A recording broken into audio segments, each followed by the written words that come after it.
the massive human warship. Defiant tore through space as it dropped out of hyperspace with a violent shudder that ran through every deck and corridor.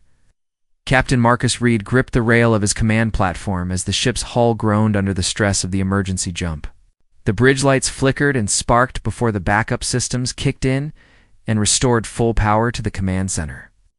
Navigation report Red called out as he straightened his uniform and walked toward the main display screen. "Miss Weathered." Eva Cross looked up from her console with worry written across her young features. "Sir, we have a problem. The jump coordinates were corrupted during our escape from the hegemony fleet. We're not where we planned to be." Reed moved to stand behind her chair and studied the star charts that filled her screen. But the patterns were all wrong. These weren't the safe, neutral systems they had been trying to reach. Where are we exactly? According to the stellar navigation data we captured from that pirate vessel last month, we're in the outer rim territories of the Galactic Empire. Ava's voice dropped to almost a whisper as she spoke the words that every human in space feared. To hear, the bridge fell silent, except for the steady of the ship's engines and the quiet beeping of various monitoring systems. Every officer present knew what this meant. The Galactic Empire controlled more than half of all known space and had never allowed unauthorized ships to enter their territory. Their response to intruders was swift and final. "How deep are we in their space?" Reed asked while keeping his voice calm despite the ice forming in his stomach. "Chief Science." Officer Lisa Park answered from her station near the back of the bridge. "At least 3 light years past their border markers. Sensors are picking up what appear to be automated warning beacons throughout this system." Reed nodded and walked to the center of the bridge, where he could see all of his officers. The crew of the Defiant had been through hell together over the past year. They had watched their homeworlds burn under hegemony attacks. They had fought impossible battles and somehow survived when entire fleets had been destroyed around them. Now they faced their greatest challenge yet. "Oracle, give me a tactical assessment," Reed said to the ship's artificial intelligence system. The smooth voice of the AI filled the bridge from speakers mounted in the walls. "Captain, our long-range sensors detect multiple Empire patrol vessels moving toward our position. Based on their current speed and trajectory, they will reach us in approximately 57 minutes. Communications Officer Dan Walsh turned from his station with his headset still pressed to one ear. "Sir, I'm picking up broadcasts on multiple Empire frequencies. The signals are heavily encrypted, but I'm getting fragments of what might be movement orders." Reed walked to the main viewing screen and stared out at the alien stars that surrounded them. Behind them lay hegemony space, where enemy fleets waited to finish what they had started. Ahead lay the unknown power of the Galactic Empire. To the sides stretched empty space that would take weeks to cross even at maximum speed. "Sir, we're receiving a direct transmission," Walsh announced as his instruments lit up with incoming signals. "It's on a wide-spectrum broadcast using 17 different language protocols. Put it through the translation systems and give me what you can," Reed ordered. The bridge speakers crackled with static before Walsh managed to clean up the signal. An alien voice speaking in harsh tones filled the command center. The ship's computers worked to decode the message while displaying text translations on the main screen. "It appears to be a standard warning and surrender demand," Walsh reported after several minutes of analysis. "Ow. "They're giving us 30 minutes to power down our weapons and prepare to be boarded. If we don't comply, they will consider us hostile and respond accordingly." Reed studied the tactical display that showed the approaching Empire ships. There were at least 12 vessels converging on their position, and more were probably on the way. The Defiant was a powerful warship by human standards, but it had been designed to fight other human vessels and the occasional pirate raider. None of them knew what kind of weapons or defenses the Empire ships might have. "Captain, we have another problem," Eva called out from navigation. "I've been analyzing our fuel reserves and engine condition after that emergency jump. We don't have enough power remaining to make another long-range jump without extensive repairs." Lisa Park looked up from her science station where she had been studying the Empire ship movements. "Sir, I've been analyzing their approach patterns and communication protocols. The Empire forces are following standard containment procedures. They're not trying to destroy us immediately, which suggests they prefer to capture intruders rather than simply eliminate them. Reed considered this information while watching the countdown timer that showed 26 minutes remaining until the Empire deadline. The Defiant carried 300 souls who had survived the destruction of their home systems. They were the last free humans from the outer colonies, and they carried with them the hopes of millions who had already fallen to the hegemony war machine. "Sir, what are your orders?" asked his executive officer Tom Blake, who had been quietly coordinating damage control teams throughout the ship. Reed looked around the bridge at the faces of his officers. These men and women had followed him through battles that should have killed them all. They had never questioned his decisions, even when those decisions seemed impossible. They trusted him to find a way out of situations that had no good solutions. Oracle. Analyze everything we know about the Galactic Empire from our intelligence files and intercepted communications, Reed commanded. Analysis complete, Captain. The Empire appears to maintain control through psychological dominance rather than purely military force. Their expansion has been successful because most species surrender immediately when faced with Empire authority. There are no recorded instances of successful resistance to Empire forces. Reed smiled for the first time in days. No recorded instances of resistance by alien species. But they've never encountered humans before, have they, Oracle? That is correct.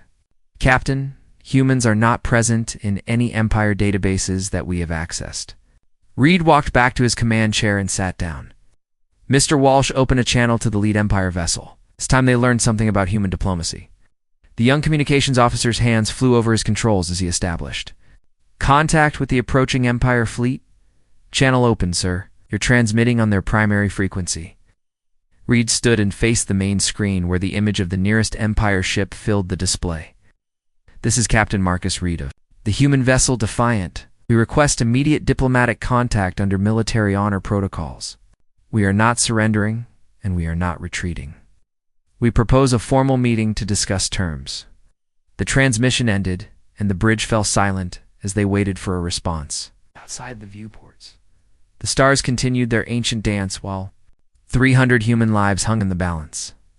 The Empire had never met humans before, and they were about to learn that humans didn't follow the same rules as everyone else in the galaxy. Admiral Korth stood on the bridge of his flagship Dominion and stared at the tactical display showing the lone human vessel that had appeared in Empire space. In his 30 years of commanding first contact operations, he had never encountered anything like this situation. Every species they had met before either surrendered immediately upon seeing Empire ships or attempted to flee back to their own territory. None had ever requested diplomatic contact. The reptilian commander's scaled hands moved across his command console as he reviewed the human transmission again. His tactical staff stood around him in confusion as they tried to understand what the humans meant by military honor protocols.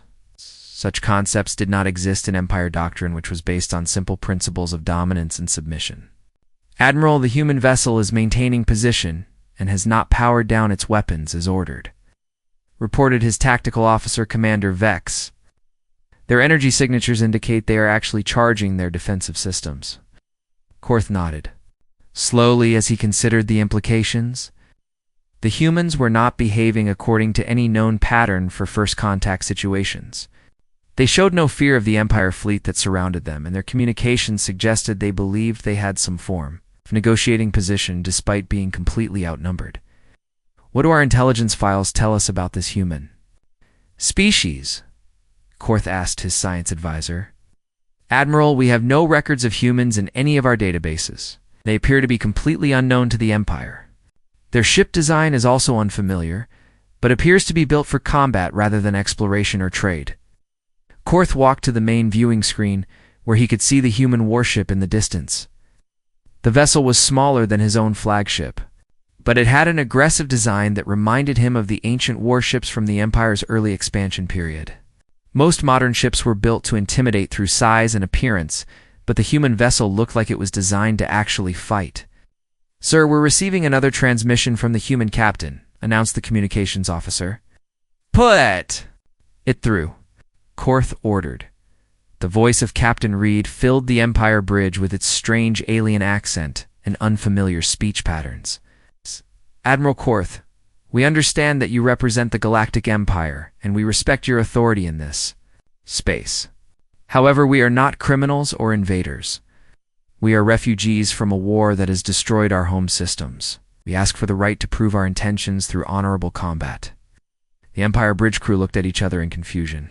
No species had ever requested combat with Empire forces.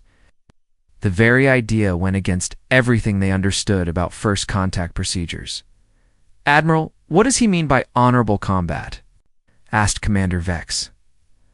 Korth was silent for several moments as he searched his memory of ancient Empire traditions. Deep in the old codes that dated back thousands of years, there were references to trial by combat for settling disputes between warrior cultures. The practice had not been used in centuries because no species had ever challenged the Empire to such a contest. "It appears they are invoking the ancient right of trial by combat," Korth said slowly.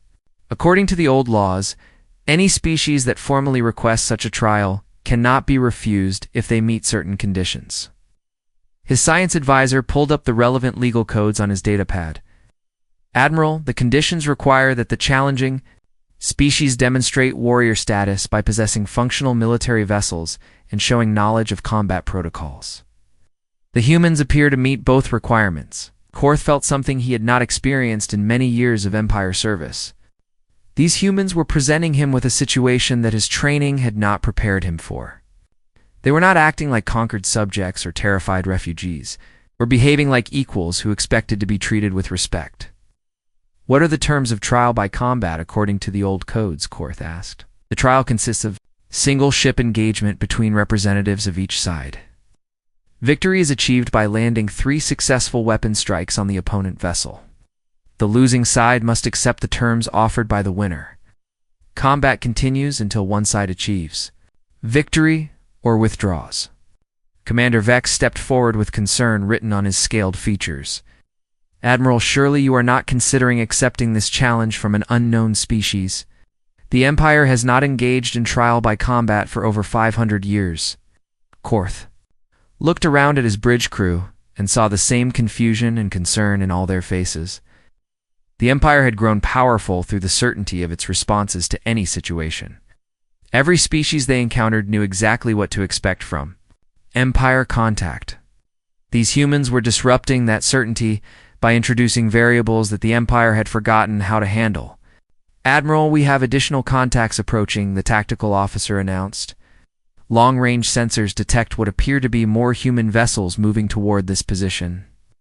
Korth studied the new tactical data that appeared on his screens. 3 more human ships were approaching from the direction of hegemony space. They were smaller than the Defiant, but appeared to be armed military vessels. The humans were not alone in Empire space. "Sir, incoming transmission from the human fleet." The communications officer reported. Captain Reed's voice filled the bridge again. "Admiral, we understand this situation is unusual.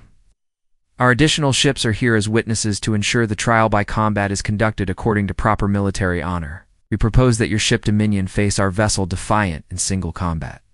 The terms are simple. If we win, you grant us safe passage through Empire space and allow us to present our case to your leadership.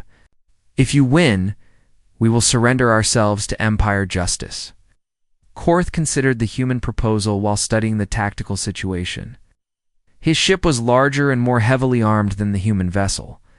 Empire weapons had never failed to penetrate. Enemy defenses and Empire shields had never been breached by alien technology. The trial should be a simple demonstration of Empire superiority. However, something about the human captain's confidence troubled him.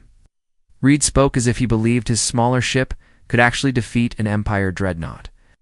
Either the humans were incredibly foolish, or they possessed some capability that Empire intelligence had not detected.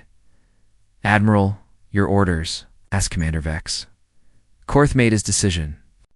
The ancient codes were still part of Empire law, and the humans had followed proper protocol in requesting trial by combat.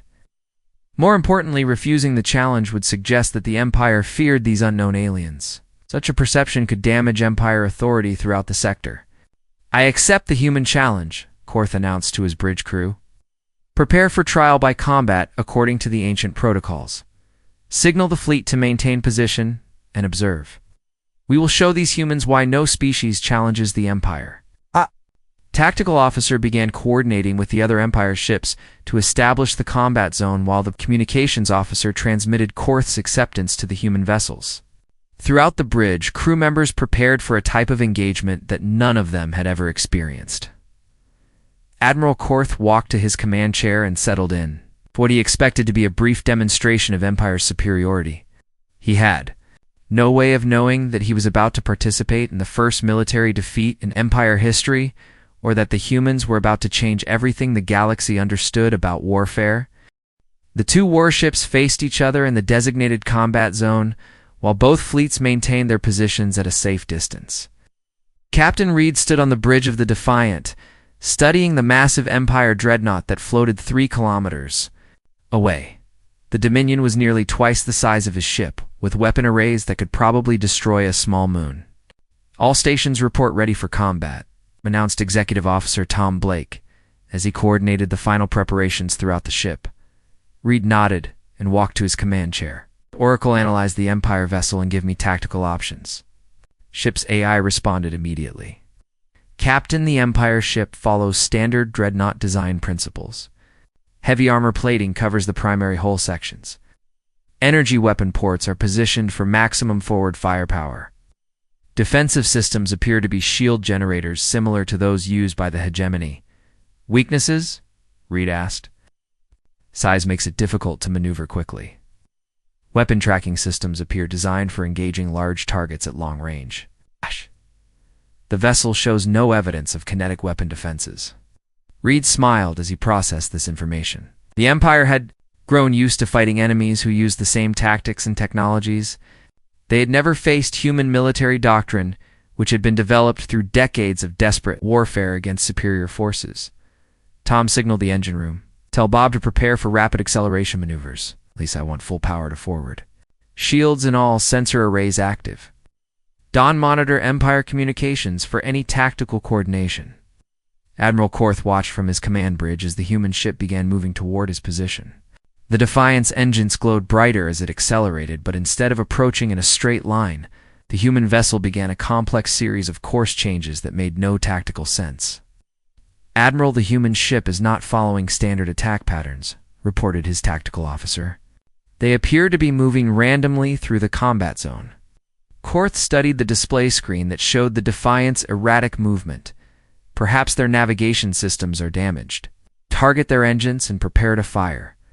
The Dominion's primary weapon arrays swiveled to track the human ship, but the targeting computers struggled to lock onto the constantly changing trajectory.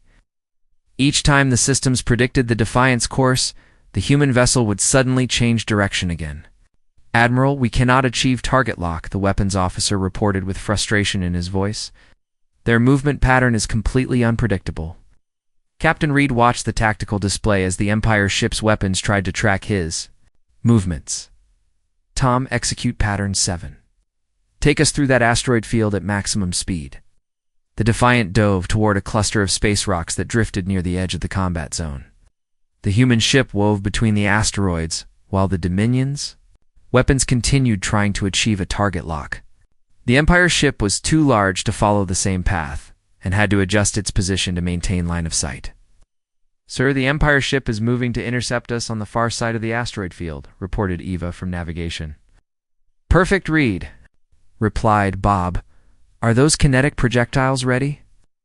Chief Engineer Bob Turner's voice came through the comm system from the engine room. "Captain, we have 6 tungsten slugs, loaded and ready.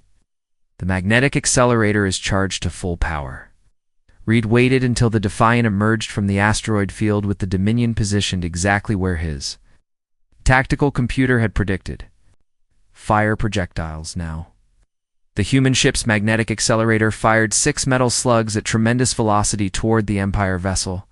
The projectiles were too small and fast for the Dominion sensors to detect until they were already impacting against the ship's hull. "First strike to the humans," Admiral Korth announced as his damage control teams reported minor hull breaches from the kinetic impacts. He had never seen weapons like the ones the humans had just used. "Return fire with all forward batteries." Dominion's energy weapons fired in a coordinated barrage that lit up space with brilliant beams of destruction. The Empire weapons were designed to overwhelm any known defensive system, but the Defiant was no longer where the targeting computers expected it to be. Reed had ordered his ship into a steep dive that used the gravity well of a nearby planet to increase their acceleration beyond what their engines could normally achieve. The Empire energy beams passed through empty space, while the human ship curved around the planet's gravity field. "Sir, we're picking up massive energy readings from the Empire ship," Lisa reported from her science station. "They're charging what appears to be their main weapon system." "Time to show them what human engineering can do," Reed said, as he activated the ship's internal communication system. "All hands prepare for ramming speed." The Defiant's engines reached maximum output as the human ship accelerated directly toward the Dominion. Admiral Korth watched in disbelief as the smaller vessel approached his ship on what appeared to be a suicide course. "Admiral, the human ship is going to collide with us," his tactical officer reported with alarm. "All weapons fire at will," Korth ordered. "Destroy that ship before it reaches us." The Dominion's weapons fired continuously at the approaching human vessel, but the Defiant's forward shields held against the energy barrage. The human ship's armor plating had been designed to withstand the concentrated firepower of multiple hegemony vessels, and it absorbed the Empire weapons without critical damage. At the last possible moment, the Defiant's trajectory changed slightly, as Reed ordered the ship to ram through the Dominion's secondary hull, rather than the heavily armored main section. The human vessel's reinforced bow section punched through the Empire ship's outer hull plates and continued through several internal compartments before emerging on the other side.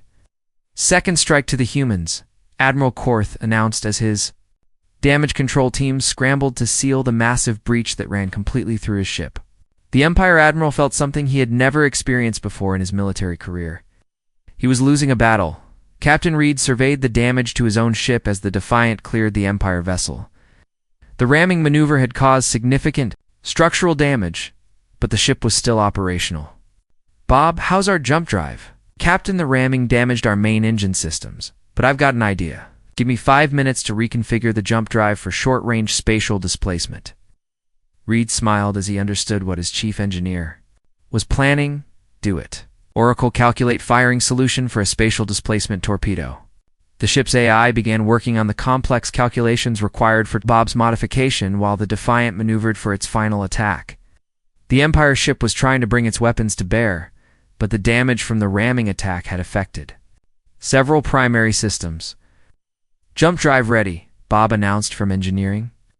"This is going to be rough on the ship, but it should work." Reed gave the order and watched as a single torpedo launched from the Defiant's tubes. Instead of traveling through normal space, the weapon disappeared into a brief spatial rift created by the modified jump drive. The torpedo reappeared directly inside the Dominion's defensive shields and detonated against the Empire ship's primary command section. Admiral Korth felt his ship shudder as the third human strike found its target. For the first time in Empire history, a trial by combat had been lost.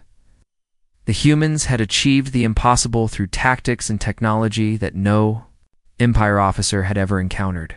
"Admiral, we're receiving a transmission from the human captain," his communications officer reported. Captain Reed's voice filled the Empire bridge with quiet confidence.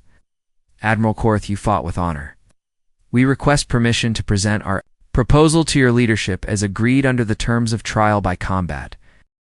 The news of the impossible defeat spread through Empire communication networks faster than the speed of light itself. On the capital world of Nexus Prime, the High Command Council convened an emergency session that would determine the fate of both humanity and the Empire's future expansion policies. Grand Admiral Vex stood before the assembled council members as holographic displays showed the tactical recordings of the human victory. "Explain to us how a single alien vessel defeated one of our dreadnoughts," demanded Council Leader Nex as his scaled fingers gripped the edges of his podium. The ancient reptilian had overseen Empire expansion for over a century and had never witnessed such a failure of Imperial doctrine. Grand Admiral Vex activated the tactical recordings in the council chamber filled with images of the battle between the Defiant and the Dominion. "The humans employed tactics that our military training does not prepare our commanders to counter. They used unpredictable movement patterns, kinetic weapons, and spatial displacement technology in ways that bypass our standard defensive systems. The council members watched in silence as the recordings showed the human ship weaving through asteroid fields, ramming through the Empire vessel, and teleporting weapons past defensive shields.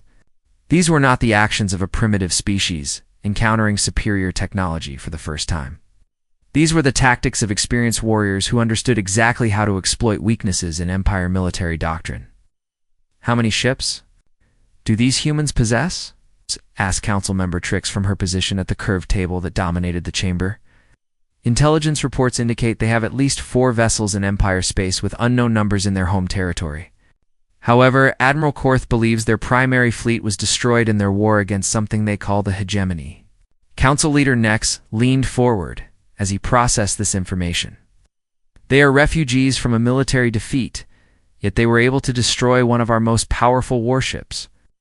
What does this tell us about their combat capabilities when they possess full military strength? The question hung in the air like a threat to everything the Empire had built over thousands of years of expansion. If a handful of human refugees could defeat Empire forces, what would happen when the Empire encountered human civilization at full strength? The implications were disturbing to commanders who had grown comfortable with easy victories over primitive alien species. Admiral Korth's report includes a formal request from the human captain, Grand Admiral Vex continued. They are asking for a diplomatic meeting to discuss what they call a mutual defense agreement. The council chamber erupted in discussion as representatives tried to understand what the humans meant by such a proposal. No species in Empire history had ever offered an alliance between equals. Every contact had resulted in either submission to Empire authority or complete destruction of the alien civilization. They want to negotiate as equals rather than surrender as subjects, explained Grand Admiral Vex when the chamber returned to order. Captain Reed claims his people can provide tactical knowledge and military support in exchange for safe passage through Empire territory. Council member Zack stood from his seat and addressed the assembly. If we allow these humans to negotiate as equals, what message does that send to our existing subject species? Other civilizations might begin to question whether submission is their only option when encountering the Empire. The concern was valid, and every council member understood the potential consequences. The Empire's power structure depended on the absolute certainty that resistance was impossible. If news spread that alternatives to submission existed, the Empire could face rebellions throughout their territory. Meanwhile, on the Defiant, Captain Reed worked with his senior staff to analyze everything they had learned about Empire civilization during their brief contact. The ship's medical teams treated wounded crew members while engineering teams repaired damage from the ramming attack against the Dominion. What do we know about their political structure? Reed asked as he studied intelligence reports in his private office behind the bridge. Chief Science Officer Lisa Park consulted her datapad as she reviewed the information they had gathered from Empire communications. Their society appears to be based on military hierarchy, with species ranked according to when they join the Empire. Newer member species serve the older ones in a system that rewards early submission. That explains why they've never encountered resistance, Reed observed. Species that submit early get better treatment, so there's incentive to surrender rather than fight. Executive Officer Tom Blake entered the office, carrying additional reports from the intelligence analysis teams. Captain, we've identified what might be a weakness in their expansion model. The Empire appears to have grown soft from centuries of easy victories. Their military doctrine hasn't evolved because they've never needed to adapt to new threats. Reed smiled as he considered the implications. They're like a boxer who's only fought opponents who fall down after the first punch. They don't know how to handle someone who fights back. Sir, we're receiving another transmission from Admiral Korth, announced Communications Officer Dan Walsh. Through the ship's intercom system, Reed returned to the bridge where the image of the reptilian admiral filled the main viewing screen. Korth's scaled features showed signs of fatigue and concern as he addressed the human captain. Captain Reed, the Empire High Command has agreed to meet with a human representative to discuss your proposal. However, I must warn you that many council members view your victory as a threat that must be eliminated rather than an opportunity for cooperation. Admiral, we understand the political difficulties our situation creates, Reed replied. But we believe the Empire faces challenges that our tactical knowledge could help address. The galaxy is larger than either of our civilizations, and there are threats out there that neither of us can handle alone. Korth nodded slowly as he processed the human captain's words. What kind of threats are you referring to? The hegemony that destroyed our homeworlds represents a different approach to galactic expansion. They don't seek to rule subject species, like the Empire does. They simply eliminate all other life forms and take their resources. We believe they will eventually come into conflict with Empire territory. The reptilian admiral's expression grew more serious as he considered this information. You're suggesting that your people and the Empire might face a common enemy. Admiral, we're suggesting that the galaxy is about to become a much more dangerous place. The old rules about expansion and conquest are changing. Civilizations that don't adapt to new realities will be destroyed by those that do. Reed could see that his words were having an impact on the Empire commander. Korth had witnessed human tactical capabilities firsthand and understood that if refugees could defeat Empire forces, the implications for full-scale warfare were serious. Captain Reed, report to coordinates that I am transmitting to your navigation. Officer, a delegation of Empire Council members will meet with you there in 72 hours. I suggest you prepare carefully for this meeting because it may determine whether our species become allies or enemies. The transmission ended, and Reed turned to address his bridge crew. Tom signaled the other human ships to join us at the meeting. Coordinates. Lisa, prepare a full briefing on hegemony tactics and capabilities. Don, draft a formal proposal for military cooperation between human and Empire forces. As the Defiant prepared for the most important diplomatic meeting in human history, Captain Reed knew that the fate of both civilizations hung in the balance. The Empire had to choose between adapting to new realities or clinging to old certainties that might no longer be sufficient for survival in a changing galaxy. 3 months after the first contact between humans and the Galactic Empire, a massive fleet assembled at the edge of hegemony space where intelligence reports indicated an enemy invasion force was preparing to strike at Empire border worlds. Captain Reed stood on the bridge of the newly constructed warship Unity, watching as human and Empire vessels moved into formation for their first joint military operation. The Unity represented everything that had changed since that desperate day when the Defiant had accidentally crossed into Empire territory. The ship combined human tactical doctrine with Empire engineering capabilities, creating a vessel unlike anything the galaxy had ever seen. Human mobility and adaptability merged with Empire firepower and defensive systems to produce a warship that could handle threats neither civilization could face alone. All stations report ready for combat operations, announced Executive Officer Tom Blake as he coordinated between human and Empire crew members who now worked side by side throughout. The ship, Admiral Korth, appeared on the main viewing screen from his flagship, where he commanded the Empire portion of the combined fleet. The reptilian officer had spent months studying human military manuals and had become the Empire's leading expert on adaptive tactical operations. Captain Reed, our long-range sensors confirmed the presence of 47 hegemony vessels moving toward Empire border systems. They appear to be using the same elimination tactics that destroyed your homeworlds. Reed nodded as he studied the tactical displays that showed the approaching enemy fleet.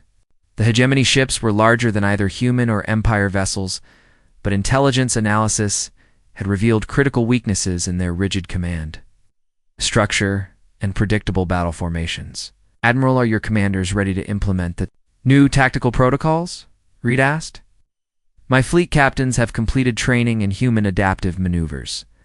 They understand that success depends on flexibility rather than following predetermined battle plans. This will be difficult for officers trained in Empire doctrine, but they recognize the necessity. Reed smiled as he remembered the debates and arguments that had followed the first diplomatic meeting between human and Empire representatives.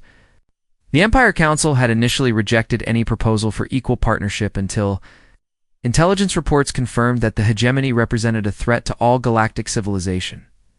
The turning point had come when Captain Reed demonstrated how human tactical knowledge could be integrated with Empire military capabilities. Joint training exercises had shown that the combination produced results neither side could achieve independently. Human adaptability compensated for Empire rigidity. While Empire technology enhanced human tactical options, Sir, incoming transmission from Grand Admiral Vex, reported Communications Officer Dan Walsh, the supreme commander of all. Empire forces appeared on a secondary screen, and Reed could see the strain of command in the alien leader's scaled features.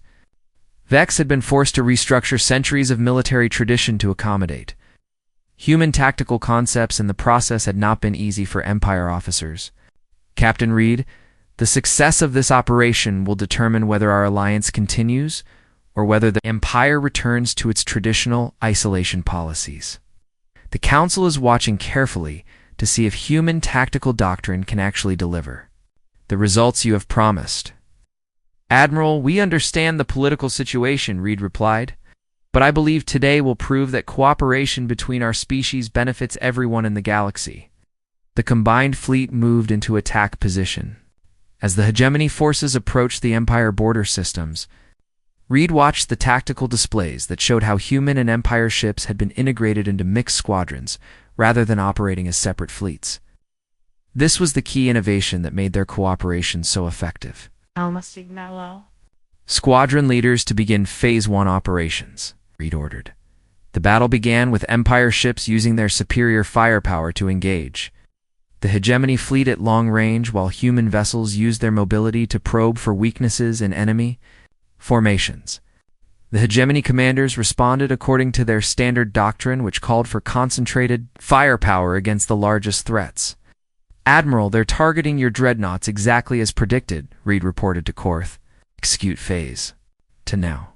The Empire ships suddenly broke formation and scattered in patterns that seemed random, but were actually carefully coordinated through human tactical algorithms. The hegemony targeting systems lost their locks as the large Empire vessels adopted human evasive maneuvers while continuing to pour devastating firepower into enemy ranks. Meanwhile, human ships moved through the confusion to strike at specific targets that intelligence analysis had identified as critical to hegemony command and control systems. The enemy fleet found itself fighting an enemy that refused to follow predictable patterns, while simultaneously facing coordinated strikes against their most vulnerable points. Sir, we're seeing massive disruption in hegemony fleet coordination, reported Chief Science Officer Lisa Park from her analysis station. Their command ships are having difficulty maintaining control over individual vessels. Reed nodded as he watched the battle develop exactly as their planning sessions had predicted. The hegemony's greatest strength was their rigid discipline, an overwhelming firepower, but these advantages became weaknesses. When facing an enemy that could adapt faster than their command structure could respond, Admiral Korth, execute Phase 3. All Empire ships concentrate fire on the designated target zones. The scattered Empire vessels suddenly reformed into focused attack groups that struck at hegemony ships already weakened by human precision strikes. The combined assault proved devastating as Empire weapons found targets that human analysis had identified and marked for destruction. Within 2 hours, the hegemony invasion fleet had been completely destroyed with minimal losses to the human and Empire forces. The battle proved beyond doubt that cooperation between the two civilizations could achieve results that neither could accomplish alone. Sir, incoming priority message from the Empire High Command, Dan Walsh announced as new communications filled his station. Grand Admiral? Vex appeared on the main screen, and Reed could see something in the alien. The commander's expression that had not been there before. Respect mixed with genuine appreciation as the Empire leader addressed the human captain. Captain Reed, the Council has voted unanimously to formalize our military alliance. The Empire officially recognizes humanity as our first partner species. Rather than subjects, this decision will change how we interact with all other civilizations throughout the galaxy. Reed felt the weight of history as he realized what this moment meant for both species. The Galactic Empire had maintained control through dominance and fear for thousands of years, but now they were offering true partnership to another civilization for the first time. Admiral, we are honored to accept this alliance, Reed replied. Our species have much to learn from each other, and the galaxy will be safer when we work together. 6 months later, Captain Reed stood on the observation deck of the new Joint Military Academy, where human and Empire officers trained together. In combined tactical operations, the success of their alliance had already begun changing galactic politics as other species started questioning whether submission was their only option when, encountering larger civilizations, the Unity hung in space outside the Academy station, representing the future of galactic civilization. Human innovation and Empire stability had created something stronger than either could achieve alone, and the galaxy would never be the same. Reed smiled. He watched young officers from both species working together to solve tactical problems that would have been impossible for either to handle independently. The desperate refugees who had accidentally crossed into Empire space had become the catalyst for a new age of cooperation and mutual respect among the stars. The panic that had begun with an unauthorized breach of Empire territory had transformed into hope for a future where differences between species became strengths rather than sources of conflict.